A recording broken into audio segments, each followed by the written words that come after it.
नमस्कार, आप देख रहे हैं एबीपी न्यूज। मैं हूं निशा, ले चलती हूं आपको खास खबरों। खबर निकलकर सामने आ रही है बदायूं से, जहां पर बदायूं के सहसवान के नाधा में आयोजित चुनावी सभा में सपा अध्यक्ष अखिलेश यादव ने कहा कि ये वो क्षेत्र है जहां पर समाजवादियों से एफआई जैसी ताकत मिलती है। बदायूं लोकसभा में गुनौर के बाद अगर सबसे बड़ी जीत कहीं होगी तो सहसवान विधानसभा क्षेत्र से बदायूं की जनता ने इतना प्यार दिया, अब चाचा सहसवान के होकर रह जाएंगे। सपा प्रमुख अखिलेश यादव ने कहा कि 7 तारीख का चुनाव भाजपा को 7 समंदर दूर फेंक देगा।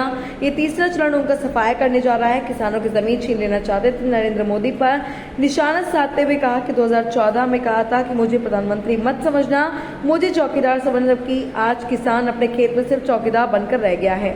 बदायूं से देवी गुप्ता की रिपोर्ट। एमएसपी का कानूनी अधिकार दिला करके किसानों को खुशहाल बनाने का काम करेंगे।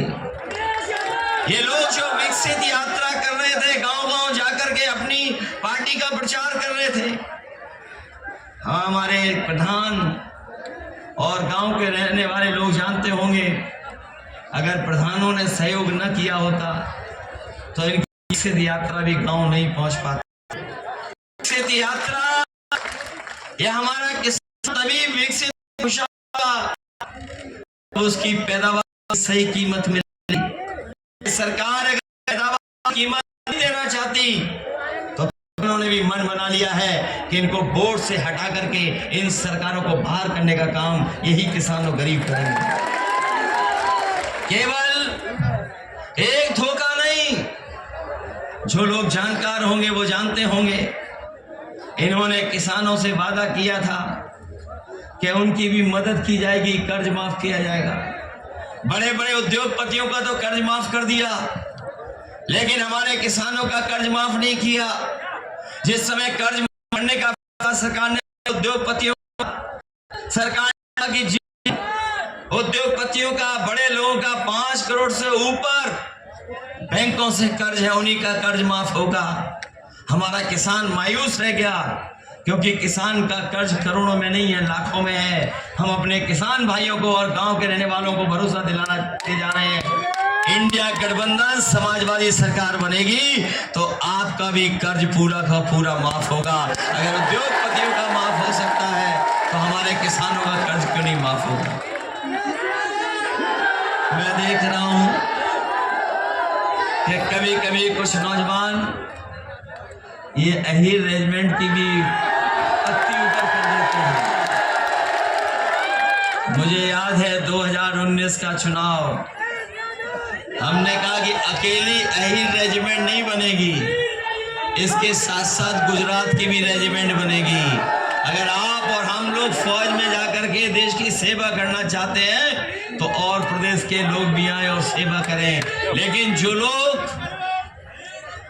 भारत माता की जय के नारे लगाते हैं, कोई कार्यक्रम, कोई सभा बिना भारत माता की जय किए खत्म नहीं होती। हम और आप लोग भी भारत माता की जय बोलते हैं, लेकिन दुर्भाग्य देखो, जो फौज हमारी सीमा पे खड़ी होती है, जो अलग सी परिस्थितियों में देश की सीमा की रक्षा करती है, उस नौकरी को इन्होंने आधा अधूरा बना दिया। अग्निवीर जैसी नौकरी बना दी। हम अपने नौजवानों को कह के जा रहे हैं, इंडिया गठबंधन और समाजवादी सरकार बनेगी, अग्निवीर जैसी व्यवस्था को हमेशा हमेशा के लिए खत्म करने का काम करेंगे। ये अग्निवीर आधी अधूरी नौकरी है, अगर कोई इसमें चला भी जाएगा तो कितने साल का मौका मिलेगा उसे? 4 साल का मौका मिलेगा, और आपको जो सुविधाएं मिलनी चाहिए वो भी नहीं मिलेंगी। याद होगा नेताजी ने अपने शहीद जवानों के सम्मान में ये फैसला लिया था कि अगर कोई जवान सीमा पर शहीद होगा तो उसका पूरा का पूरा सरकार खर्चा करेगी और पूरे सम्मान के साथ उसके घर परिवार में पार्थिव शरीर पहुंचाया जाएगा। लेकिन अग्निवीर अगर कोई शहीद होगा तो शायद उसको वो भी सम्मान नहीं मिलेगा। इन्होंने केवल अग्निवीर से नौजवानों को निराश नहीं किया, बल्कि इस सरकार ने परीक्षाएं लिखी पेपर लीक हो गए। नौजवान जनता होगा, सरकार 10 परीक्षाओं से 10 ये सरकार जानबूझ करके करा रही है। जिन नौजवानों का इन्होंने भविष्य अंधकार में डाला है, अगर हम उनका हिसाब किताब लगा लें तो अभी तक 60 लाख ऐसे बच्चे हैं जो परीक्षा लिखने गए, लेकिन परीक्षा का पेपर लीक हो गया, उसकी वजह से वो परीक्षा नहीं दे पाए। वो 60 लाख हैं, और अगर उनके माँ बाप को जोड़ दें तो 60 लाख गुणा 3 कर दें। अगर हम एक जो नौजवान था जो परीक्षा देने गया था, उनके माँ बाप 3 सदस्य अगर हम जोड़ लें तो 60 लाख से अगर हम गुणा कर देंगे तो 1 करोड़ 80 लाख, और यही 1 करोड़ 80 लाख